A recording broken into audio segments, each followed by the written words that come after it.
ફતેગંજ વિસ્તારમાં નદી કાંઠે ડિફેન્સ હસ્તકની જમીનમાં આવેલ 150 ઉપરાંત ગેરકાયદે ઝૂંપડા પર કોર્પોરેશને બુલડોઝર ફેરવી દીધા છે।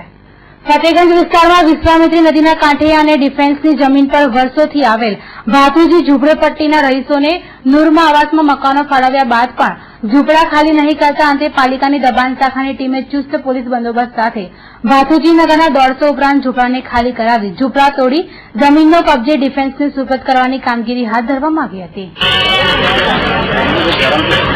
નંબર 7નો સમાહિત વિસ્તાર ફતેગંજ ઈએમઈ સ્કૂલની પાછળના ભાગે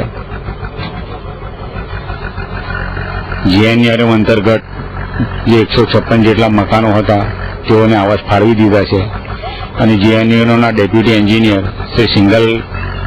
સાહેબ દ્વારા દબાણો દૂર કરવા માટેનો પ્રોગ્રામ બનાવ્યો હતો, જે અંતર્ગત દબાણ શાખાનો સ્ટાફ, જીએનઆરએમનો સ્ટાફ અને સયાજીગંજના પોલીસ સ્ટાફને સાથે રાખીને